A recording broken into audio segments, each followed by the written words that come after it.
Today's rather special. I've been given an exclusive invitation to visit a country house deep in the heart of the Cotswolds and to meet the man who has spent the last 30 years creating one of England's most important contemporary gardens.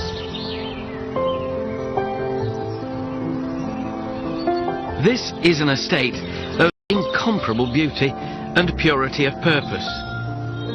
A beacon for all things organic. It's also the passion project of arguably the best royal gardener in history. This is Highgrove House, home to the Prince of Wales, his sanctuary and the outlet for all his gardening aspirations.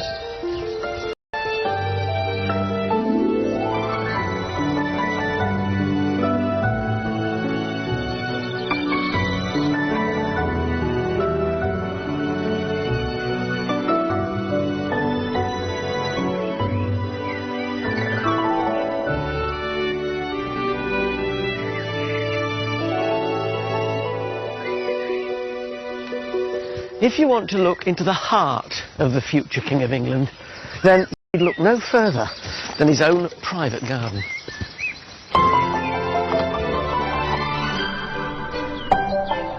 It's a rare royal invitation. Never before has the Prince given up so much of his time to tell the story of Highgrove. I love it. To me, it's almost like an exhibition.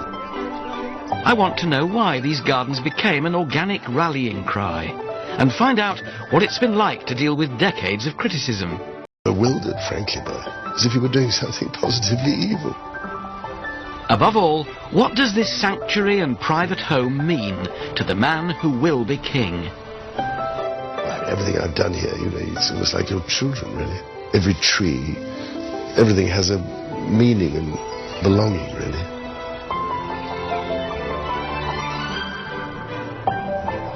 Tonight, the Prince of Wales and the Duchess of Cornwall will host the first performance of the Highgrove Suite, a piece of music commissioned by His Royal Highness to celebrate 30 years of royal gardening. In the meantime, I've been given unprecedented access to Prince Charles, the Highgrove team, and these 15 acres of intricately varied grounds with their wildflower meadows, oak temples, with a grand vista that's become synonymous with Highgrove, the Time Walk. Of all the views here, so this, I guess, is the one which is the most iconic. The one which people would say, oh, that's Highgrove, I know that Time Walk. What did it look like when you came here? Well, it was extraordinary when you think about it. It was just a brown path that came across here, went out there, and grass, and a brown path that went down there, and the brown path that went round there. And, there was nothing here at all. The thing that might surprise a lot of people is how comfortable it feels. It's not over-manicured, over-primed. I hate all that. No, I like, as you know, I like working with nature. Yeah. You see, I actually planned everything in this myself. I did the whole thing, and I chose all the plants. And I put everything in the wrong place, basically. All the short things at the back, the tall things at the front. The other thing this garden is big on is axes, vistas, right out the front door, right down to that gladiator along this path. You see, I just felt when I came here first, one of the things I did begin to realise was it's so flat that it needed vistas in all directions, with eye catchers. It was really from going to other people's gardens, looking in books and things. You suddenly get ideas. Well, you always go, pinch ideas from other people. Yeah. So it's interesting to think that everything we see here is less than 30 years old. Yes. The hornbeams on stilts. Yes. Not the yews. The yews were because here. They were the only things here. But not in these strange No, shapes. they were puddings. Just puddings. Off golden yew. Yeah. And everybody, all the experts said, take them out. Roy Strong said, take them out. Rosemary Berry said, take them out. Everybody. No, it's not like you not to listen to anybody. No.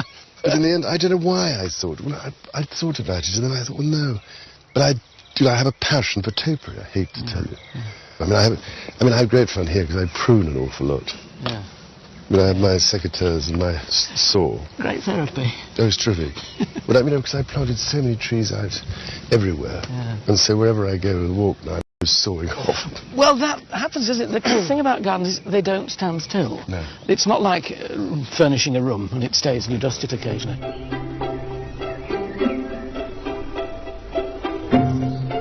Highgrove is the family home of the Prince, the Duchess of Cornwall and Princes William and Harry.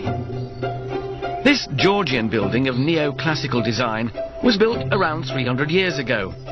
But the house was virtually destroyed by fire at the end of the 19th century and had to be rebuilt, passing into the ownership of Prime Minister Harold Macmillan's son Maurice before the Prince bought the property in 1980 with a view to creating a future family home in the countryside. You could have chosen any house and land anywhere, so why this one? And we see there's another place. I remember it was like that, trying to find a place for a picnic in the car. Do you remember? Oh, that looks... No, we'll go on a little bit. Do you remember? You know you were. You ended up having a picnic where you got to the end. So, I don't know, I came to look at this place and... I don't know, I rather fell in love with the trees, fell in love, in the, you know, out here in the fields.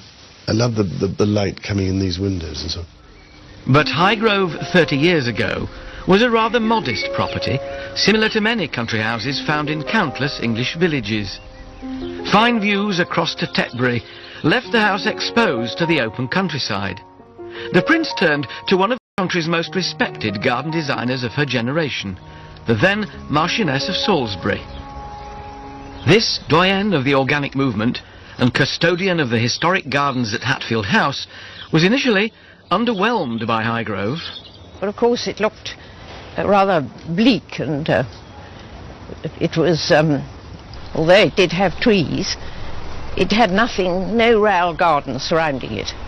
It was a very simple classical house, not a particularly interesting one architecturally, but quite attractive and simple, to which he's added a lot, which has improved it enormously. Where did you start? Which bit first? Well, it was really the sundial garden, because there was no shelter at all, and there was no seclusion, so we were, in those days, being permanently pursued by the press, who used to turn up down the bottom there with long lenses, or down that end, or even in here. So there was nowhere to sit.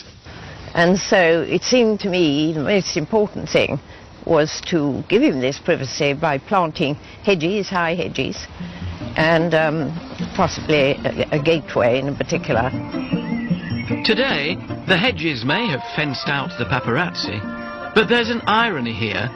Now, more people get to see Highgrove than ever before. Last year, His Royal Highness shared the grounds with 34,000 visitors.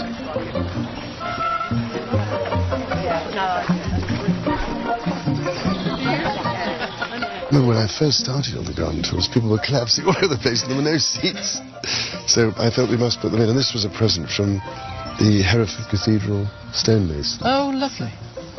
Well, ladies of the WI of Limpsfield, welcome very much to Highgrove. It's very nice to see you here today. I'm sure you've been told to turn off your telephones and no photographs, and I'm going to add, please put your secateurs away now. Organised tours raise revenue for the Prince's charities, and the paying public gains access.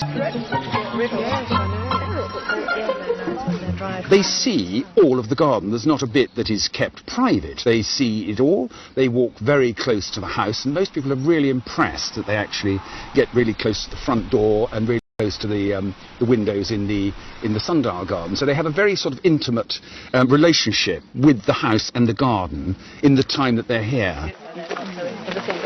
It seems very important to you to share it. Well, I think so, terribly. It's the whole point for me. I love it. To me, it's like it's almost like an exhibition of my paintings. That's the way I look at it. And it's so much more fun if it gives people pleasure. Do you sort of so I keep thinking when I garden, I think about what would it be like for other people as well, you know. Do you eavesdrop on what they say? No, well, I haven't done. Only when they're going round outside the window. Sometimes we have to lie on the floor. It could be a mishmash, but it seems to work somehow.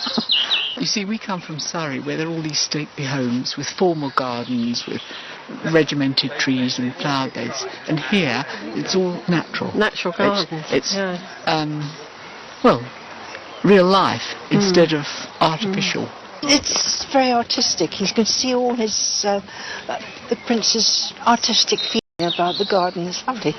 Yes. So, was the interest in gardening always there, or was there a kind of moment where you suddenly thought, I really like this?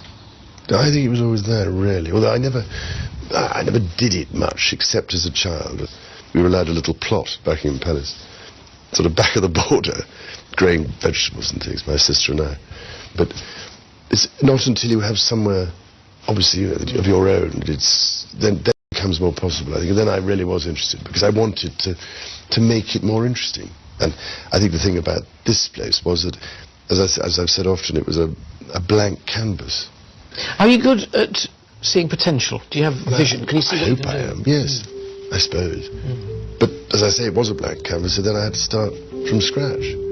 And so, the Prince and Lady Salisbury's first creation, a south-facing sundial garden. Wrought iron gates came from a reclamation yard. In the windows of formerly cut yew hedges, busts of His Royal Highness, donated by sculptors and their patrons. Originally designed as a secluded and scented rose garden, these formal beds have evolved into an intricately controlled season-to-season floral display. In the spring, hundreds of scarlet and purple tulips, making way over the summer for wisteria, lupins and sweet peas. The sundial was a gift from the late Duke of Beaufort, and the garden is Highgrove's jewel in the crown. All is picture perfect for Prince Charles on a daily basis. But that rain was fantastic on Sunday. I heard that His Royal Highness was out and got thoroughly soaked and came back thoroughly happy because there was enough rain. It was good, half an inch. Absolutely brilliant. This is a garden of floral pageantry, with vivid colour composition, buzzing bees and a heady mixture of scents. This seems to me to be a garden which sort of satisfies all the senses, really. It really does. Visual. I mean, there's the aspect of all the different colour. And form, of course, and form. axes and distance. His Royal Highness is very much an artist and has an eye for that sort of detail. Then there's the sound, bird song, and then there's the scent. We've just passed sweet peas. We're moving on. There's wonderful Philadelphia mock orange in that corner, which is saturating the air. Perfectly situated next to the house when the windows are open. Yeah. And look at that. That rose. The Highgrove rose. Gosh, and scent there as well, and this wonderful confection of purple and crimson. Glorious. And it's disease resistant, which is also a good thing when you're looking at organics, is look for resilient plants. So that they hold up for you. It seems to me that the whole ethos of this garden, it's a garden that feeds the soul. As we'll discover, Highgrove is a reflection of Prince Charles's spiritual and aesthetic aspirations, where gardening merges with art and music. The Prince of Wales has asked for the gardens to be captured in a suite of music. I think we may have added a beat there. It'll feature his very own harpist, Claire Jones. I did, just to make And the composer who has the task of taking the gardens and translating them into harmony is Patrick Hawes. I hope that this will be music which will speak to the Prince of Wales, because it's his garden. I mean, there's going to be a lot of people there at the premiere who can enjoy the piece of music as a piece of music, and there's going to be a garden tour just before the concert, so they can identify the music with the garden. It's such a wonderful, exciting prospect that you can put something like a piece of music to this original idea that the Prince of Wales has had. It's such a great, fantastic opportunity to really create something that's very personal for him. This half-hour suite of music reflects Highgrove's grand design to garden in harmony with nature, but the embracing of organic principles has been a long and lonely road. For many years, the Prince of Wales seemed like a voice in the wilderness, as he warned of the perils of flying in the face of nature. Interesting, then, that those early concerns have since become matters of worldwide importance. When did the organic principles, as it were, in espousing them... I think I've said endlessly that even in the 1960s when I was a teenager, I hated what was going on in destroying and pulling up and tearing down and destroying all the wild places. It seemed to me going too far. And so many of these things, taken hundreds of years. And what you can destroy in one day, it takes forever to recreate lost habitat. But so I think also felt increasingly that, you know, the chemical approach and the agri-industrial approach was not something that could ever last. It was, to me, not something that was durable or sustainable in the long run. So it seemed to me the health of the soil was suffering and everything else. So we had to, I felt, adopt a system which understood the need to have a healthy soil. And as I said before, we have to rediscover the absolute central importance, critical, urgent importance of working in harmony with nature. We spent too long ignoring and denigrating her and walking all over her. Look at the result. She comes back and hits us in the teeth, big time. So, with the raison d'etre established, it was time to get creative. Highgrove has a look, a style, a managed wildness crowned by eclectic eye-catchers, sculpture, temples, and ornate creations. These surprising contemporary takes on classical form are not necessarily what you'd expect, and out of the many leading designers who've contributed to Highgrove, one couple have made their mark more than any others.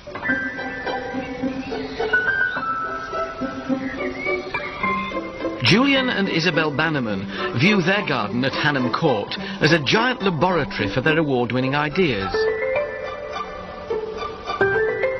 They use built structures, water, woodland and the wider landscape to create a deeply romantic, scented experience. I mean, we were there at sort of very beginning at Highgrove, and it was sort of great fun. It was the beginning of the sort of organic time, even though he had great thoughts about it, and it was a sort of heroic moment for him to be organic then. Now everybody accepts it, but it was a sort of very lost thing, and he kept at it and at it and at it, and I mean, even I was sort of slightly, not cynical, that's a bad word, I hate cynicism, but sort of doubtful of how you could garden this quite complicated garden, like time walks, without sort of resisting at midnight to putting a bit of spray on the couch grass creeping through. But I mean, he really has achieved it, and all the things that sounded rather boring, he ended up by being heroic about it. They sort of became exciting, didn't they? You clearly enjoy working with the Bannermans. There's a lot of their work about, and the stumpery and those temples with the driftwood sort of timpani at the top. Oh, they are wonderful ideas, I think. I mean, just that fountain in the middle of the stumpery, you know, with the bits of stone I had, and then the gunner on the top. That was I think, sheer touch of genius. Did you ever worry when things like that are going on? Is this going to work or not? Yeah. But Julian is wonderful because he's always saying, oh, it'd be such fun to do this, you know. And I said, well, Julian, yes, another idea. You have to pin him down. But they're both terrific, and their own garden is just magical. I mean, he had a job. I mean, he'd be probably running a garden design company too. So he's got his ideas, definitely. Millions of ideas. He's a very good head of a firm. I suppose that's where everybody at Highgrove calls him the boss in the garden, instead of my word, principe. But he's very good at gathering really good people around him and getting the best out of them and working with them. His Royal Highness and the Bannermans have created what many regard as the signature garden at Highgrove. The Stumpery is a striking prehistoric land of upturned tree stumps, gunnera, prickly rhubarb, hellebores, fountains and temples of seclusion. Gigantic sweet chestnut roots carefully jumbled to create convenient luscious pockets for ferns. And all a stage for a national collection of large leaf hostas, a particular passion of the Prince, thriving in shady glade. The Stumpery is like a lost world, revealing itself through twist and turn. The concept of garden rooms is quite well established, but the lovely thing about Highgrove is that you move from one garden room to another quite imperceptibly, and suddenly here you are, having come through the Stumpery arch, in front of a temple made out of green oak, and the tympanum up there full of driftwood-type branches, and in the back a Prince of Wales feathers saying, "Greetings from Sierra Leone." I suppose this is quite a useful place in which to display gifts from all corners of the world. The Prince has a team of 12 gardeners, and they each have responsibility for a specific garden area. Andrew Tolman has looked after the Stumpery for the last 8 years. The Stumpery is kind of an iconic garden, really. It's just a reinvention of a Victorian idea. but this sort of stunning reuse of what is a redundant material of tree stumps to make a fantastic wildlife reserve, really. I think this garden is really kind of his stamp on the garden world, really. I mean, this is truly unique. I mean, there isn't anything like this in the rest of the garden world, and I think a lot of people that come to Highgrove come to see the stumpery, and I think, to me, it just represents that kind.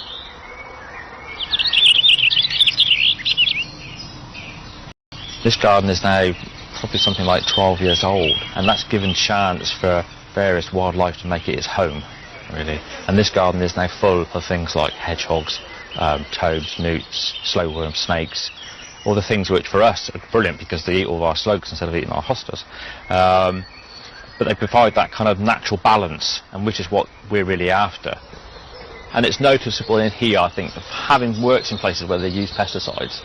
The big difference in this garden is the sheer amount of wildlife, and the sheer amount of bird song is just absolutely phenomenal. I've never worked in a place with the amount of bird song.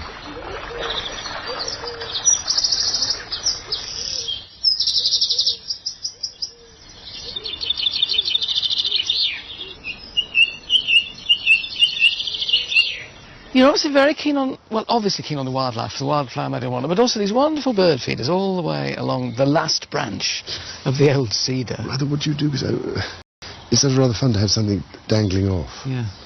And they seem to quite like them in a funny way. But there's more tune to these gardens than just the bird song. Tonight, the Philharmonia Orchestra will perform the Highgrove Suite for the very first time. Patrick Hawes has only a few hours to conduct 40 musicians and the royal harpist into perfect harmony. The Orchard Room was built specifically to host visitors, organisations and the Prince's charitable events and concerts. Well done, that's terrific stuff. Yeah. Did you recognise that as the Gladiator? Well, getting there. It's very ethereal. We're standing outside and it's just drifting through the open doors. It's lovely. Because the great thing in here, the acoustics are not bad, are they? They're not bad at all. Actually, they're good for the size of string orchestra we have. It just kind of keeps it, stops it becoming too boomy. No, exactly. The suite is inspired by precise areas within the gardens, which is the stumpery and the wildflower meadow. You're following a great tradition, the likes of Vaughan Williams, Lark Ascending, you know, Countryside, Delius, Walk to the Paradise Garden. Yeah. Well, look, Beethoven's Pastoral Symphony. Countryside moves people, and it seems to me it can only make you write optimistic music. Well, absolutely, because what is there that's unoptimistic about it? It's a constant promise and a constant harvesting of something beautiful. What of the Prince of Wales, in a way, and his whole sort of gardening ethos do you think comes through, or what do you want to come through in your music? Well, I can answer that in one word, and that's harmony. Because I know that's an important word for the Prince of Wales, not only in terms of gardening, but in all the arts. And you can see here the way the meadow works in harmony with nature. And so that's what, and enhance what this wonderful place tries to say. Nothing encapsulates gardening in harmony with nature, managed wildness, more than the wildflower meadow. A wide variety of species that all take their turn from spring to summer. Natives such as cowslips, buttercups and orchids are augmented with exotic alliums, tulips and camasias, peaking in May with different tones of purple and blue. You'd think that by its nature, a wildflower meadow could be left to do its own thing, but nothing could be further from the truth. Now, people walking through here would say, what a wonderful, natural wildflower meadow. They would, wouldn't they? They would. But it's not like that. It wasn't like this when His Royal Highness bought the property 30 years ago. So what was it like? It was a meadow, but it was pretty devoid of any sort of wildflowers. So it had chemicals used on it, Yeah. so it was really not very species rich. And this is something that His Royal Highness wanted to create, something that he reminisced of what he saw in the 1950s, 60s, and had been lost in this country, and he wanted to recreate it.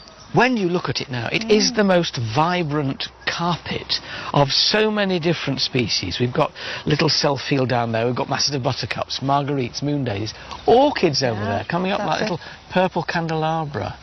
The secret then of getting a meadow like this is what? It's absolutely the opposite of what we need to do in the garden.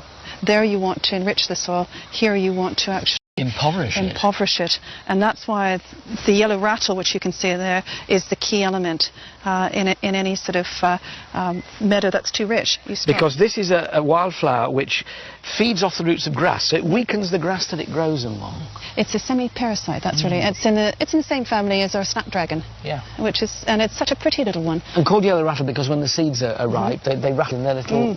And it's just an annual as well. That's the other thing that you have to remember, so that it's important that you don't cut it too soon before the yellow rattle actually sets seeds and drop. So this is the key, isn't it, really, then, apart from making sure your soil is poor and introducing a good wildflower seed mix, is the right time to cut it. So when do you cut this? You can actually manage a wildflower for the species you want to encourage. So this one we cut mid-July to early August. I do think this is wonderful. Just a rough mown path, though, going through wildflowers. It's as bonny as any garden, isn't it, really?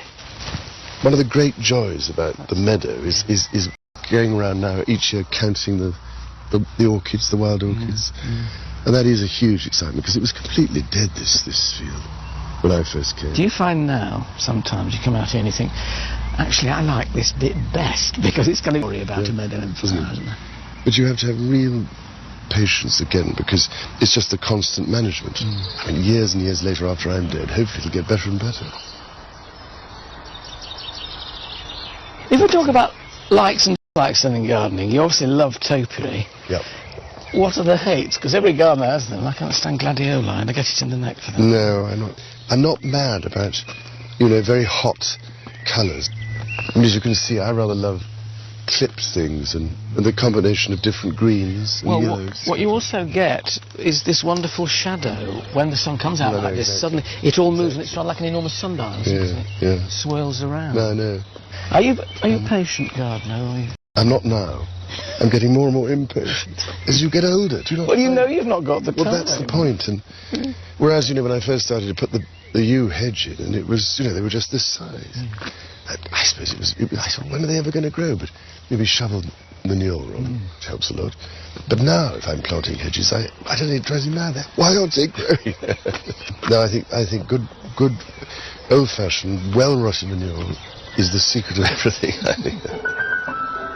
Conventional gardening focuses on the plants, whereas organic gardening is all about nurturing the soil. Debs was keen to introduce me to the unsung hero of Highgrove. So this is the powerhouse of the garden then, Debs, the compost heap. It's actually the most important aspect in an organic garden because what you need to do is feed the soil. What goes in must come up. Confuses a lot of people about composting. Nobody knows really quite what to put in. So what goes into your heap? Well, as you see, the grass clippings, we've got the shavings from the stables with the manure, which is great. We have anything from sort of the herbaceous material. Bulb seed as you cut off? That's right. The only thing we don't put in is any of the pernicious weeds. Bindweed, ground elder. Ground elder goes to the chickens. It comes back in a different form. They love that. This now here is superb. So how old is this? It's wonderfully brown and crumbly already. Well, you've picked out the good bit, Alan. That's actually, you can see there's grass here as well. About 6 weeks since that stage. And it's warm. The heat generated by a compost heap is astonishing, and that's the bacteria actually rotting it down. That's what makes the really good compost. This is 6 weeks then. What's this lovely brown, crumbly Christmas Isn't that great? And that's still, we're talking about, 12 weeks? 12 weeks. Not far. You see, from that to that in 12 weeks is astonishing. I mean, I've always found the secret at home is mixing everything together, keeping it relatively firm so it doesn't dry out, and relatively damp, but nevertheless not soggy. That's right, and that's why turning it gets air into it, and air is a really important aspect of it, so that all the bacteria and everything can actually work properly. So this now is ready when you want it to go back? No. I mean, we've got it composted down, but it still needs to sort of age like a good wine. It needs weight. You must be grateful for it at this point. No. It does need to mature because it's actually just too hot still to put on the garden. So you let it mature, and literally you can see we've got the next one, which is sitting there, and that's almost. I don't believe this. 4 stages of compost. Yeah. Not just 2. So start to finish, how long? 12 weeks to get to where it's really well sort of processed, but then, to be honest, I'd rather leave it for 4 months to 6 months before we actually put it on the garden. So it's the panacea for all ills, but how much of it do you produce in a year? A heck of a lot, and not enough. It's the trouble in the garden, the 2 things that are never big enough. 1, your greenhouse, 2, your compost heap. It's this level of behind-the-scenes industry at Highgrove that allows the creation of such elaborate gardens. you go, there's a richness of detail, whether it's the path you're walking on here with these stones on end, or the wonderfully weathered stumps with ferns billowing from them, carvings on the back of gazebos and summer houses like this one. You get to the point where you think, well, maybe it's just for show, but then you're reminded that this is a family garden. There's a tree house up there. Look inside it, you'll see a child's tea set. Well, 2 children's tea set. I don't think there is anymore, but Princes William and Harry had a great time in there when they were younger. When you go around the garden, it still does feel like a family garden. It's lived in, from the tree house to little arbours to sit-in. So clearly it's a garden which is very used by the family. Well, yes, I mean, I'm glad you think so, anyway, because I'm always intrigued what people think it's going to be like before they come. They all think it's going to be frightfully sort of manicured and formal, and I don't know why they think that, but anyway. And so when they come, they're amazed. They think, gosh, there's a weed, look, there's nettles or something. Well, why is that grown over the paths? Do you think it gives them confidence themselves, thinking, oh, mine's as good as that? So. But it's not like, well, I don't know. It's not like painting. When I see it, rather like painting a watercolour, my gardening. You know, you want to lay on the colour. Don't be sort of careful about it in some ways. I used to be frightfully careful, you know, when I started. But now, great thing is to slap it on, if you can. And so I rather see it like painting a picture. Do your sons, do the princes, share your passion for gardening? No, not yet, I don't think. But you never know. One day, perhaps, when they have somewhere of their own, then... That seems to be the key. It seems to be ownership and custodianship. Yeah, so I mean, they're not... No, they're not people who rush off and, like, potting up things or whatever else, or planting at the moment, but you never know. But I didn't do that very much either when I was young. Over the last 3 decades, an acre of fruit and veg is grown in the walled garden for the house and its guests, yet every detail has been aesthetically thought through. Just because a garden is utilitarian, it doesn't mean it can't be beautiful. All the fruit trees here are trained. These are in all great spheres atop single stalks, and then you come to a tunnel of apples that you can walk under. The beds in front where the herbs grow are decorative. A hedge here of rosemary, angelica and lovage, interwoven with golden marjoram. It's a William Morris of a garden. Have nothing in it that you do not believe to be beautiful or know to be useful.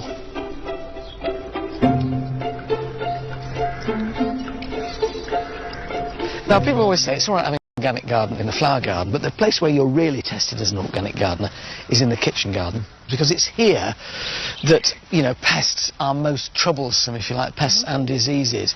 What are the secrets then, do you think, Deb, of having a good organic kitchen garden?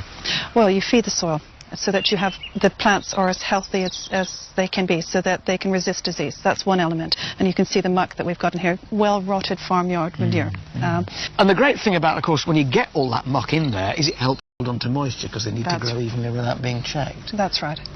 How do you make sure, though, that you get wildlife into a walled garden like this? Well, it's encouraging habitat for them. So we've got fruit trees, which the birds can actually feel at home in there. They're not... There's a wonderful arch of apple trees. It's beautiful. And it provides protection for the birds, but don't forget the insect life as well, because there are beneficial insects that we want to encourage. And so this is a little hedge which is just super. It's germander, and late June into July it comes up into flower. The flowers encourage the hoverflies, the butterflies. And the bees and whatnot come and pollinate your crops as well. So it's a whole, again, the cycle's evident, isn't it? It really works. What do you do, looking at these spuds here, with things like potato blight, which, you know, when a certain amount of atmospheric humidity occurs, your potatoes are going to get blight. How do you deal with that when you're organic? It's making sure you keep an eye on everything, and as soon as you see blight, you cut down the foliage. You don't want it to go down and through the tubers, and so literally getting the foliage down as soon as you see any form of blight. So is it what you call active management? Active management. The organic produce from the estate is now an internationally recognised brand, established against the odds of mainstream thinking. It's easy to forget now, because organic growing is so popular, just how unusual and offbeat it was 25, 30 years ago. Well, you had to put up with all the unbelievable stuff. That you were going backwards and it was irrelevant and it wouldn't work and all this stuff. Royal miles of all his time. And when we first started doing the organic and the landscape, I mean, I think everybody thought he was potty, and I used to feel very sorry for him and annoyed.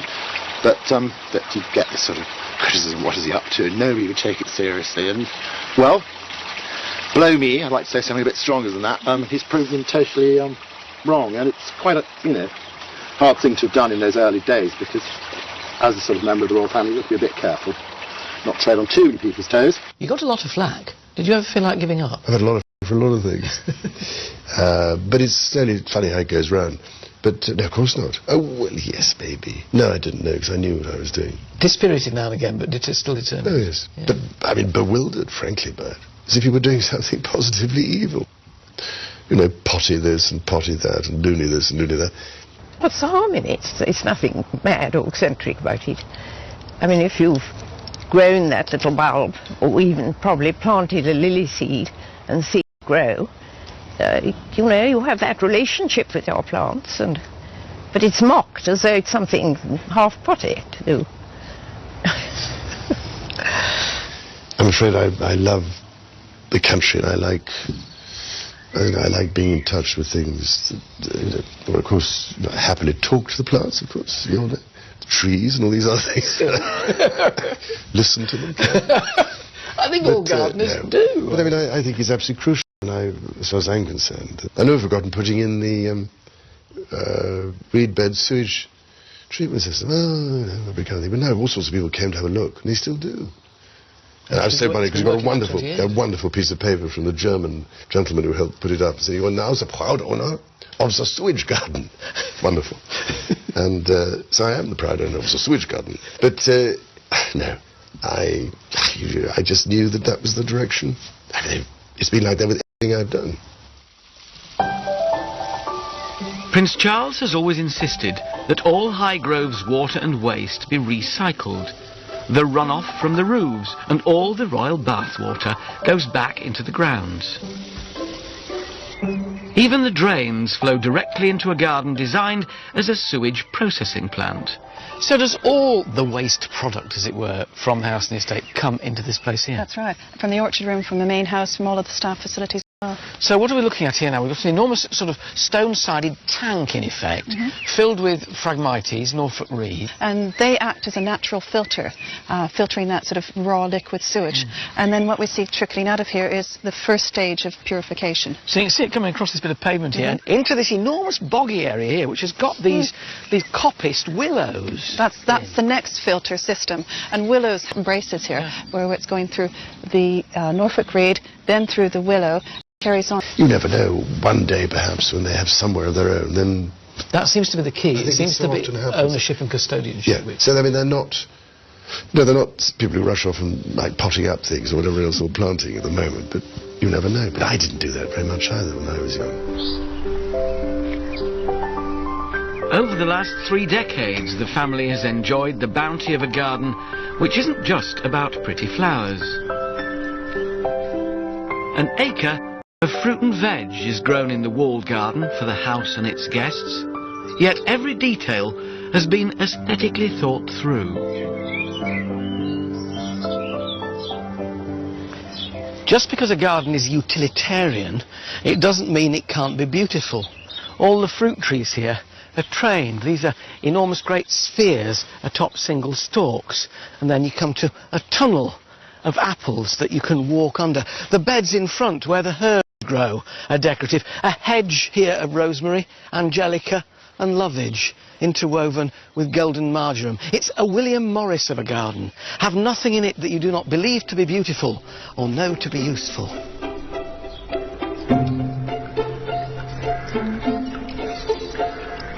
Now, people always say it's all right having an organic garden in a flower garden, but the place where you're really tested as an organic gardener is in the kitchen garden, because it's here that, pests are most troublesome, if you like, pests and diseases. What are the secrets, then, do you think, Deb, of having a good organic kitchen garden? Well, you feed the soil so that you have the plants are as healthy as they can be, so that they can resist disease. That's one element. And you can see the muck that we've got in here, well-rotted farmyard manure. And the great thing about, of course, when you get all that muck in there, is it helps hold on to moisture, because they need to grow evenly without being checked. That's right. How do you make sure, though, that you get wildlife into a walled garden like this? Well, it's encouraging habitat for them. So we've got fruit trees, which the birds can actually feel at home in there. They're not... There's a wonderful arch of apple trees. It's beautiful. And it provides protection for the birds, but don't forget the insect life as well, because there are beneficial insects that we want to encourage. And so this is a little hedge which is just super. It's germander, and late June into July it comes up into flower. The flowers encourage the hoverflies, the butterflies. And the bees and whatnot come and pollinate your crops as well. So it's a whole, again, the cycles, everything, isn't it? It really works. What do you do, looking at these spuds here, with things like potato blight, which, you know, when a certain amount of atmospheric humidity occurs, your potatoes are going to get blight. How do you deal with that when you're organic? It's making sure you keep an eye on everything, and as soon as you see blight, you cut down the foliage. You don't want it to go down and through the tubers, and so literally getting the foliage down as soon as you see any... From the estate is now an internationally recognised brand, established against the odds of mainstream thinking. It's easy to forget now, because organic growing is so popular, just how unusual and offbeat it was 25, 30 years ago. Well, you had to put up with all the unbelievable stuff. That you were going backwards and it was irrelevant and it wouldn't work and all this stuff. Royal support for the organic cause provided acres of copy for the press. He was miles before his time. And when he first started doing the organic and the landscape, I mean, I think everybody thought he was potty, and I used to feel very sorry for him and annoyed. But they get this sort of criticism, what is he up to, and nobody would take it seriously. And, well, below me, I'd like to say something a bit stronger than that, he's proved him totally wrong, and it's quite a, you know, hard thing to have done in those early days, because as a sort of member of the royal family, you have to be a bit careful, not tread on too many people's toes. You got a lot of flack. Did you ever feel like giving up? I've had a lot of flack for a lot of things. But it's only funny how it goes round. But no, of course not. Oh, well, yes, maybe. No, I didn't know, because I knew what I was doing. Dispirited now and again, but still determined. Oh, yes. Yeah. But, I mean, bewildered, frankly, by it. As if you were doing something positively evil. You know, potty this and potty that, and loony this and loony that. What's the harm in it? It's nothing mad or eccentric about it.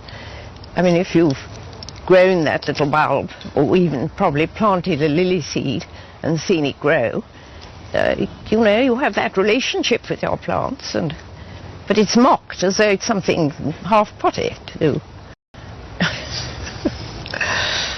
I'm afraid I love the country, and I like being in touch with things. Well, of course, I happily talk to the plants, of course, you know, the trees and all these other things. Listen to them. I think all gardeners do. But I mean, I think it's absolutely crucial. I mean, as far as I'm concerned, I've never forgotten putting in the reed bed sewage treatment system. Oh, no big kind of thing. But now lots of people came to have a look, and they still do. And I was so funny because we got a wonderful piece of paper from the German gentleman who helped put it up. So you are now the proud owner of the sewage garden. Wonderful. And so I am the proud owner of the sewage garden. But no, I just knew that was the direction. I mean, it's been like that with everything I've done. Prince Charles has always insisted that all Highgrove's water and waste be recycled. The runoff from the roofs and all the royal bathwater goes back into the grounds. Even the drains flow directly into a garden designed as a sewage processing plant. So does all the waste... From all of the staff facilities as well. So what are we looking at here now? We've got an enormous sort of stone-sided tank, in effect, filled with Phragmites, Norfolk reed. And they act as a natural filter, filtering that sort of raw liquid sewage.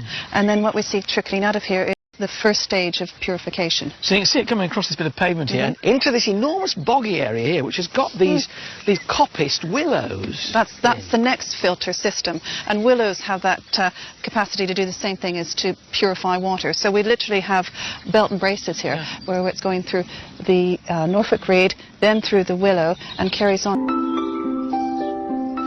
What for you are the best moments in the garden? When do you feel most at one with it, Anna? Well, what I love is I do sort of evening patrols at the weekend and potter about, and that's when I notice things and weed and prune or, you know, saw off bits. So the physicality is important as well? Oh, vital. Vital. I mean, I love all that. Getting involved and doing it is what I enjoy. Because I'm sure most people come here and think I just give orders and don't do anything. I do. And Another thing I really love is laying hedges in the winter, you see. So that also is something that keeps you relatively sane, I think, and is very good exercise. Prince Charles's love of trees is well documented, and within a secluded glade in the Arboretum lies the Sacred Heart of Highgrove. Only the Prince may enter this small building, commissioned to mark the millennium. It's made entirely of natural materials, earthen walls, bath stone footings and pillars, with a Cotswold stone roof. For many of us, our garden is an escape, a sanctuary from the worries and the bustle of everyday life.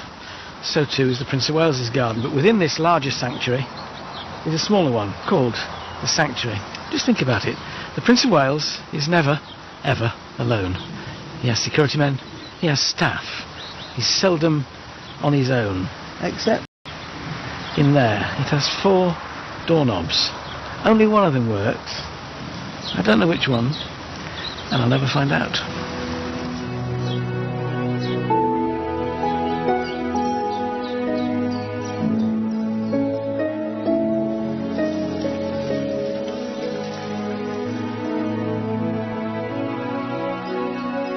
The main thing about this garden is the fact that it's a quiet area, it's a reflective area, it's a place of contemplation. It's kind of a wondrous garden, really. It's almost a garden of kind of mystique. There's an element of sort of hidden world about it. I was actually working on that little piece of stumpery there, and I pulled out a piece of paper, and someone had written a tiny note and stuffed it in the stumpery for someone to find. And it said, "To whoever finds this piece of paper, this garden is beautiful." I've still got the piece of paper on my notice board at home. And it's that kind of thing, that this garden really meant something to that person walking around on their day, and they left a note for someone to find. So to me, that's what really makes it special. This place is obviously a great solace when you come back home. I get the feeling when you come in the garden there's a kind of letting off of steam. How important is it? Terribly.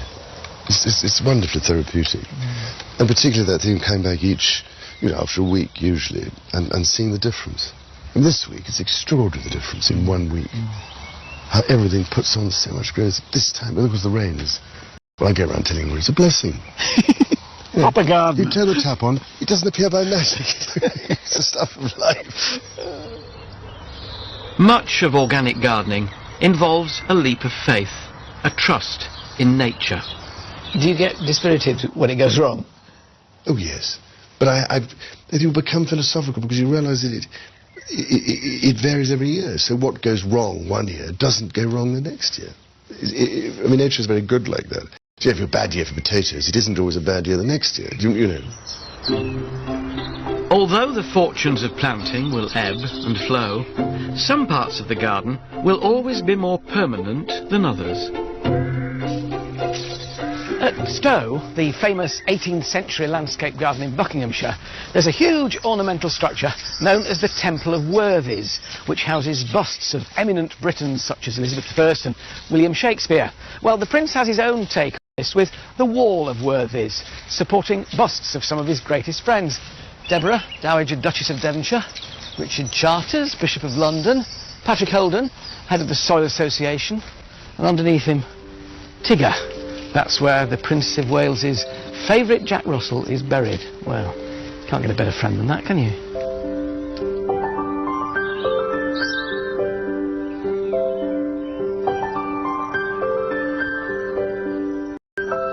And so this royal tour of a private family garden with a public face is almost at an end. But the premiere of the Highgrove Suite is about to begin. Those invited to this most exclusive of occasions have donated large sums, all for a good cause, of course. Most events at Highgrove are to raise money for charity, and tonight's performance will help disadvantaged children, so the Prince's Foundation for Children and the Arts. Confident, relaxed, and just want to deliver. Absolutely. I mean, we have one of the finest orchestras in the world at our disposal, so what can go wrong, you know? Debs and her staff have exchanged their gardening gear for more formal wear. Windows into the lives of the Prince of Wales and the Duchess of Cornwall are rare, and my journey around Highgrove has been a unique treat. Whatever your opinion of the gardens, there's no doubt that they reflect the passion and commitment of the man who created them. Your Highnesses, ladies and gentlemen, welcome to the orchard room of the Prince of Wales's estate in Highgrove. Though it seems rather odd to welcome the Prince and the Duchess to their own house, but I do, along with you.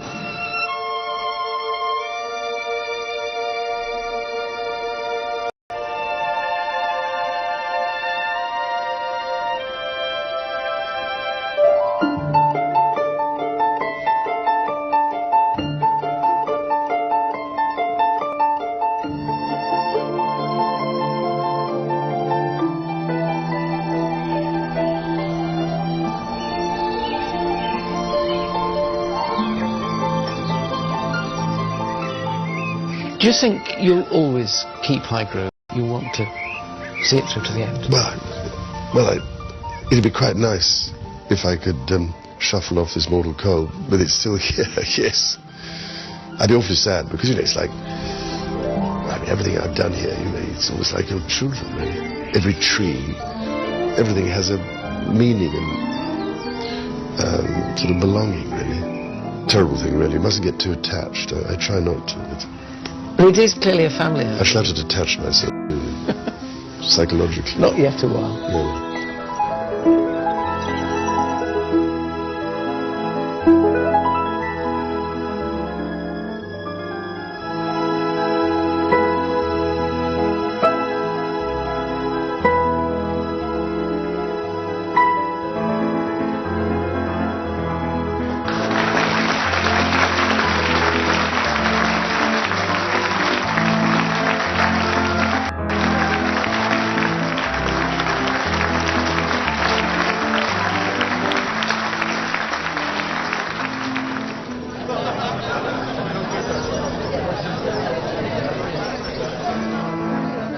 Well, what a special evening, and proof, if proof were needed, that a garden like this can offer solace and inspiration to all kinds of people. To those who walk around it and share a glass of champagne in it, to those who are in lines seem to love being here. That music might have stopped, theirs will continue, hopefully for a long time.